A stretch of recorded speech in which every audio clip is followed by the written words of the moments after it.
Router.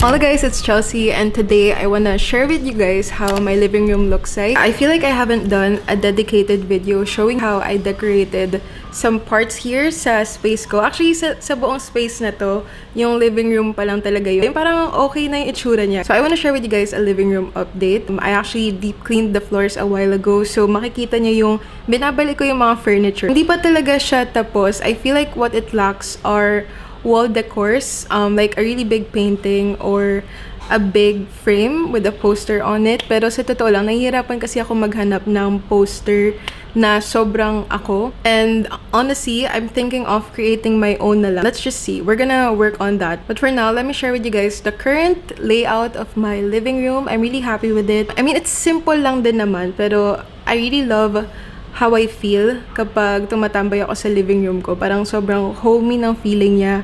And I wanna share that feeling with you guys. Yeah, without further ado, let us get started. Or actually, before that, I just wanna say thank you to Skillshare for sponsoring today's video. Whew, pangarap ko yun. If this is your first time hearing about Skillshare, Skillshare is actually an online learning platform perfect for creatives, aspiring creatives, anyone who's curious and is down to learn or upskill. They offer a lot of classes taught by professionals from different industries, covering anything from graphic design to photography, food, music, editing, tech, business, and so much more. I mentioned a while ago that I was thinking of creating my own poster or just painting my own canvas na lang for the living room. I decided to attend classes that are related to that. And so far, I'm attending 2 classes. The first one is a logo design class. It's how to create a unique and memorable word mark by Khadija. I have a thing for typography, and in her class, she shows us how to create a logo for a brand, which is perfect because I recently started a semi-podcast and I kind of want to create a logo for that or a fixed title. And of course, I also like adding text sa posters ko. What I really loved is how she taught us how to manipulate fonts, because personally, I have a really big selection of fonts and I want to be able to tweak them or just make it more similar to what I'm visualizing. I'm also attending an art class by Jackie Gouveia. It's learning how to paint an abstract landscape with acrylic, because if I would paint a really big canvas for the living room, I'd like for it to be abstract. Basta there's so many classes that I want to take. I really want to be knowledgeable sa paggamit ng Adobe Illustrator, and I also want to take floral arrangement classes, design classes. Sobrang dami, sa totoo lang. Yeah, if you're also someone who wants to take their creativity to the next level, or if you want to discover another side of your creativity, then Skillshare is where it's at. And with that, I have a little treat for you. The first 500 people who will click the link in my description box will get a 1-month free trial on Skillshare. So get started today. Okay, once again, thank you so much Skillshare for sponsoring today's video. Here's to creating and always learning. Anyway, now let me share with you guys what the living room looks like.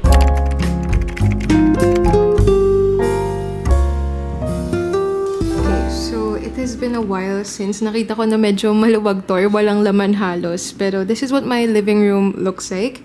I have my TV here and yung side table ko. Hindi ko na yan tinanggal nung naglilinis. Wait, this is how big my living room is. Parang mga 10 steps siguro siya na ganyan. Or higit pa. This is the newest addition to my living room and it's the Samsung Serif. Sobrang tagal ko na to gusto. So, early birthday gift ko siya sa sarili ko. And ewan ko, pero pinaganda niya talaga yung living room ko. Na rin siyang decoration. As you guys can see, medyo mataas yung ceiling na tong unit.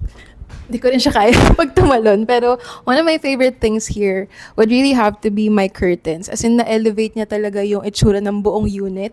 I got this customized and installed by Excellent Home Decor on Facebook and on Instagram. Curtains ko, pinabuo ko siya para mas magmukhang malaki.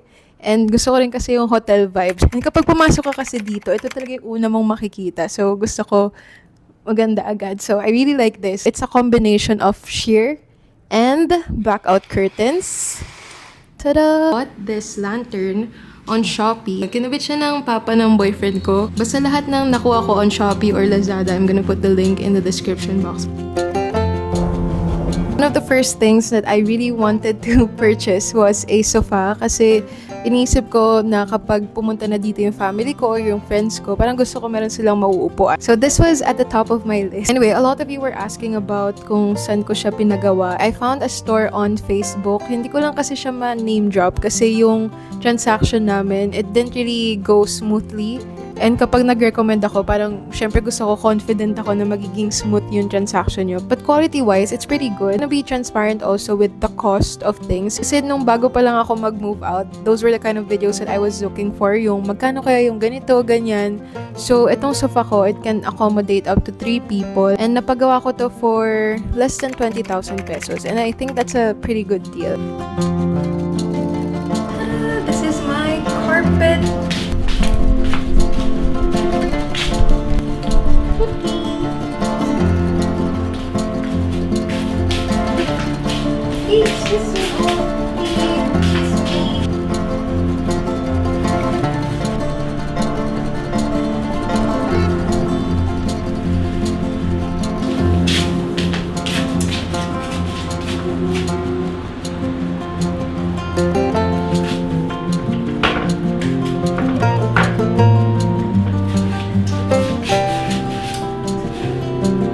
Side table that I got from Shopee. And dito ko nilalagay yung mga games ko, yung mga cards ko para pag may mga tao dito, we can play cards. Para talaga to sa bedroom ko kasi nilipat ko siya dito because ito tinatago yung router ko. Andito siya sa likod. Tada! Sobrang perfect siya. Tapos, ayan.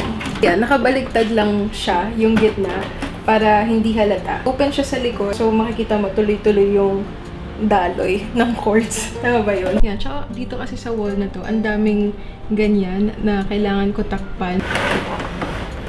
Actually, ilagay muna natin yung iba pang katabi na ito.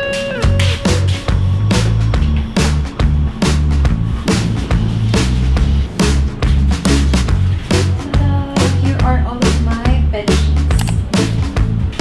Starting to get gloomy. Pero ito yung mga nakalagay sa wall na to. I know medyo madami siya. Pero parang tinatry ko na lang sila mag-complement by playing with shapes. Try ko na kasi ipwesto ito sa kung san-san. Pero dito talaga siya okay. And para pantay. May green dito, may green doon. So I wanna share with you guys a little things na feeling ko ginagawa nilang mas ako yung space ko. One of the pieces that I use to decorate are books that I get from book sales. So ito yung mga recent finds ko. This is my most recent one. It's an elephant book. I got this for 15 pesos lang, guys. As in, totoo, 15 pesos lang to. May mga pictures naman ng elephants. Ayan, no. And super sakto kasi I have a stuffed toy. Yung bigay sa akin ng boyfriend ko. Yung name niya is Alfie. So, connected pa rin sila. May elephant dito, tapos may elephant stuffed toy ako sa bedroom. Yeah, I really like collecting random books na magaganda yung fonts or yung kulay. Sabi ko nga, I have a thing for typography and colors talaga. Itong font na to, it reminded me of the Jill Sander logo o yung font na ginamit nila.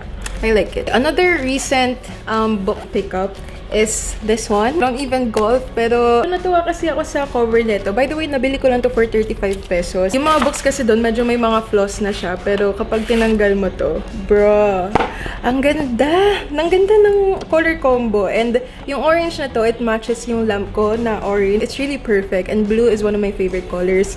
Sobrang, ay, ang ganda ng kulay. As in, nakaka-inlove. Ayan yung mga content niya sa loob. Sumasaya talaga ako pag nakakita ko ng magagandang libro. Kahit na wala naman akong alam dyan. Itong book na to, it's a collection of beautiful photos of the ocean. Ang ganda talaga. Look at this page. Look at that. I really geek about stuff like this. I mean, simple lang talaga siya. Pero it's the color choices, I guess. And yung selection ng font. Yellow book na to, medyo mahal ko to nabili. Tingin ko mga 250. Pero kung tutuusin, mura na talaga siya. It's a book about photography, playing with lighting, ganun. So, really helpful kasi parang ganun yung ginagawa ko. Parang taking videos, taking photos. So, hindi lang talaga siya decoration. Parang I also learn from these books. Ayun! These are my coffee table books. Sorry if medyo dumidilim na. Umuulan na talaga ngayon.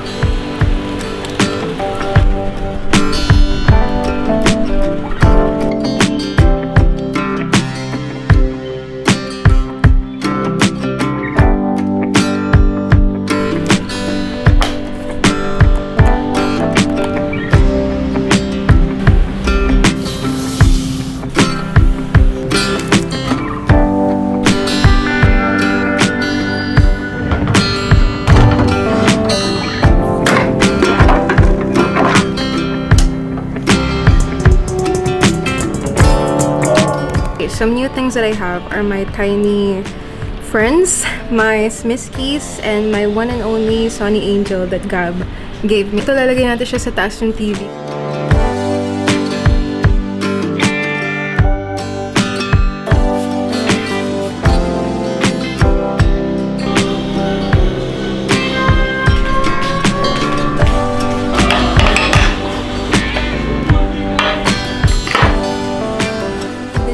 Biglang lumiliwanag. Pero a lot of you were asking me about this lamp right here. Bili ko yan sa IKEA. Medyo matagal na. It's called the Fado lamp. And this is one of my favorite lamps. Tapos yung nilagay ko dyan na bulb is yung naiiba yung kulay. I'm gonna put the link in the description box. Pwede nyo yun i-control sa phone nyo, yung intensity. This is my other lamp. Gusto ko pa talaga ng matangkad pa na lamp. Parang arc lamp.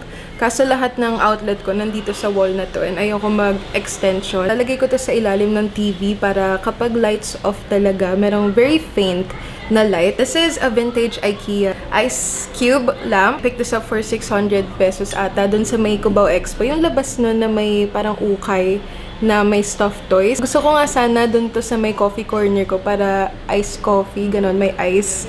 Pero hindi kaya nung ibabaw. It has been so long since I went to a Japan surplus. Pero yung kapatid ko, every time na may nadadaanan siyang Japan surplus, nagbe-video call kami para kami nagla-live selling.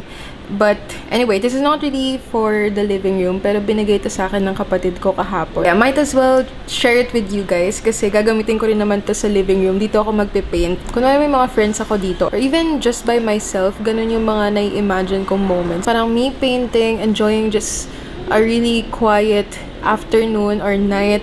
Tapos may jazz music na nagpe-play. Ask him na bilhin tong cup na to kasi it reminds me of parang splashes ng paint. So perfect talaga ng tubig. Dito sasawsaw yung mga brushes. And this one naman is just a medium size parang dinner plate. By the way guys, I recently got a CCTV. This is for OT para pag iniiwan ko siya dito. Tada! So these are my new plants. This will be our little project. The color that I got.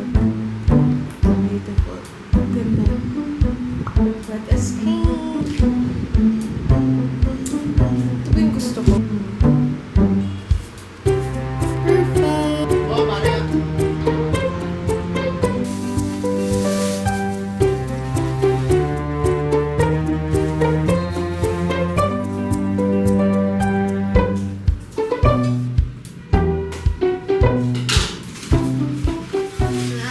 Honestly, para sa akin, to make a space look homey and cozy, plants are really the way to go. So, ito yung mga binili kong plants. Nalagay ko na sila sa mga pots. Ito yung mga ilalagay ko dito sa living room. It's a new addition actually kasi namatay na yung ibang halaman.